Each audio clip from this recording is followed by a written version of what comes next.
आजच डाउनलोड करा आणि तुमच्या आवडत्या मालिकांचा आनंद लुटा।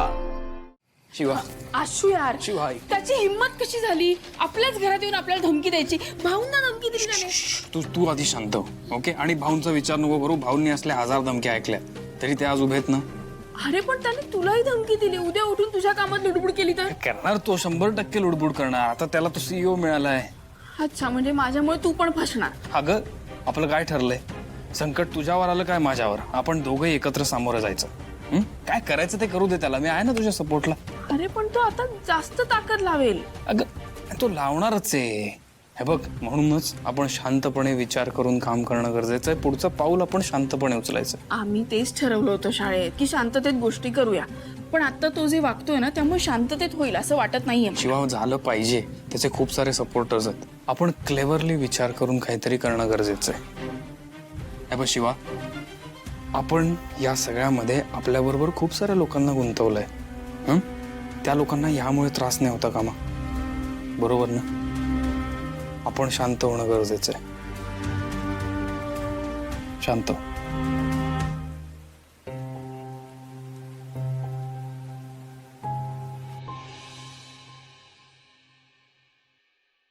काका कांदा कसा दिला? 30 रुपये किलो. टोमॅटो 40 रुपये. अच्छा. बटाटा? बटाटा 25 रुपये किलो. काय हवंय काय? नाही, भाव विचारत होतो. काय भाव विचारत होतो. नक्की घ्यायचंय का नाही? नाही, भाव विचारायला आलेलं सांगतो की नाही. एक नारळ द्या ना. बर.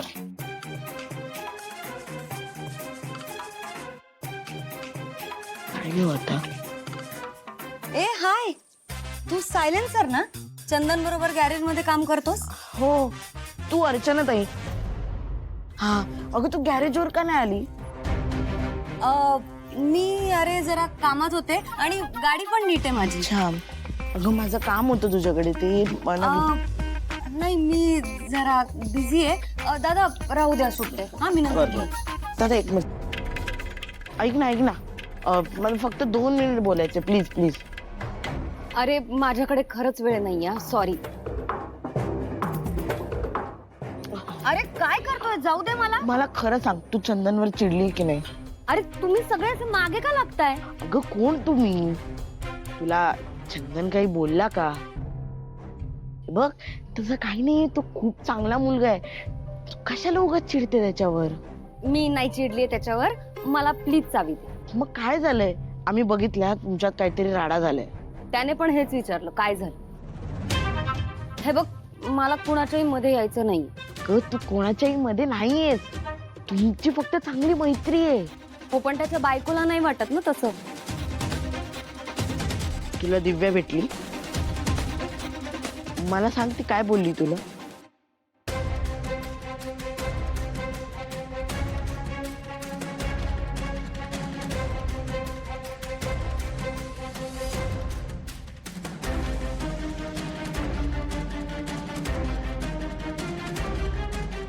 अगं भाई, तिचं ऐकू नको, ती तशीच आहे.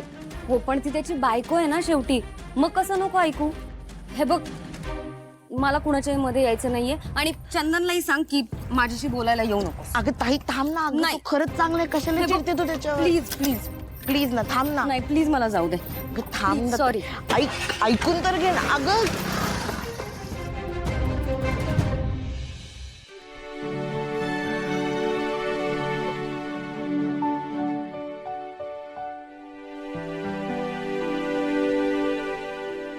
काय झालं? शिवा, काल जे काय झालं ते चुकीचं झालं, पण मला हेही माहिती आहे यात तुझी काही चूक नाहीये. भाऊ, मला तर अजिबात वाटलं नव्हतं तो घरपर्यंत येईल आपल्या. हे लोक असेच असतात शिवा, घरी येऊन धमकावतात, म्हणजे घरातले लोक पॅनिक होतात आणि ते पॅनिक झाले की असं काम करणाऱ्या माणसांना तेच अडवतात. भाऊ, मी तर आता काही शांत बसणार नाही. सरांनी उलट चुकीच्या गोष्टीविरुद्ध आवाज उठवले आणि हे लोक त्यांच्याच जीवावर उठतायत. हो, पण आता जे काय करायचं ते सावधगिरीने करायला पाहिजे. एक एज्युकेशन मिनिस्टर आहे, ओळखीचा आहे माझ्या, त्याच्याशी बोलून काही होतंय का बघतो याच्यात. भाऊ याने काही होणार नाही हो, त्यांच्या खूप ओळखी आहेत. ते शिक्षण अधिकारी आणि कॉर्पोरेटर सगळे मिळालेले आहेत. हरकत नाही, मी बोलून तर बघतो ना, काही होतंय का बघतो. तोपर्यंत तुम्ही काहीतरी युक्ती लढवून हे सगळं कसं थांबवता येईल हे बघा. ठीक आहे भाऊ. हे बघ शिवा, रामभाऊ देसाई म्हातारा झाला असला तरी शब्दाला वजन आहे त्याच्या अजून.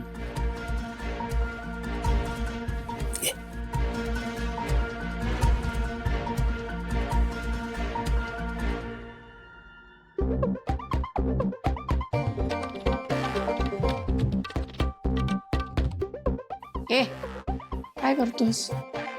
चंदनिका बघत होतो घरात. कोण बी नाही घरात, बस खाली. त्याला जर कळलं असतं ना, अर्चना ताईशी बोलायला गेलो असतो, जाम भडकला असता. सांगितलं ना तुला, घरात मी एकटीच आहे, मग टेन्शन कशाला घेतोयस? बोल काय ते. मी तिला भेटलो पण ती बोलायलाच तयार नाही. हे सांगायला आलायस? तेही सांगणार नाही. मग नंतर ना फायनली रेडी झाली बोलायला.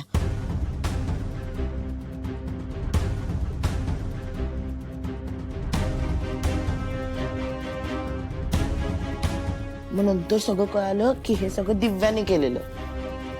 होय काय? आता कुठं पोरग जरा बाहेर येतंय त्याच्यातनं, तर बाहेर राहून पण दुचकी त्याला त्रास देते. मला भेटू देतच आता, नाही तंगडं तोडून हातात दिलं तर नावाची बाई आजीच नाही. बघच.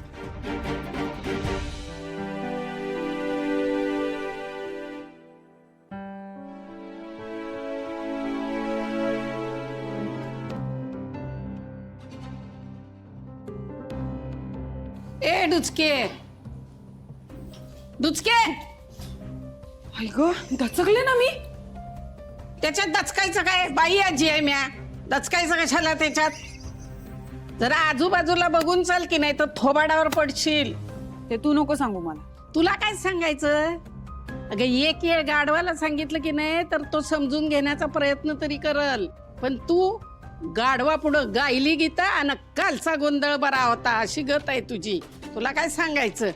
मग काय येतेस मला सांगायला? तेच सांगते, चंदनच्या आयुष्यात लुडबुड करायची नाही सजावात. हा, घर सोडून तू गेलीस तर तुला जर वाटत असेल का आम्ही तुला माफ केलं, तू घराच्या बाहेर गेलीस म्हणून आम्हासनी वाईट वाटलं असेल, तर अजाबात वाईट वाटलेलं नाही. हा हा, नको वाटू देऊ. मी काही येणार नाहीये घरात परत आता. कोण सांगते ये म्हणून? पण चंदनच्या आयुष्यात लुडबुड करायची नाही. मला जर परत दिसलीस का नाही त्याच्या आयुष्यात येताना तर तंगड तोडून हातात देण्यात ठेव. ही बाई आजी कोणाची आजी आहेस तू? माझी का त्याची? आणि नातीसारखं वाघ आधी, कळलं? आली मोठी, मी तिची नाती आहे ना सांगायला. आणि हे बघ, इथं जी राहतीस का नाही ती खोली पण घेईन काढून. तुझ्या आधीपासनं म्या राहते तेव्हा लोक मला ओळखत्यात. तेव्हा पुण्यांदा सांगते, चंदनच्या आयुष्यात लुडबुड करायची नाही, आणि जर केलीस तर गाठ माझ्याशी आहे. आणि बाई आजीशी गाठ म्हणजे काय होतंय ते माहित आहे तुला, ध्यानात ठेव.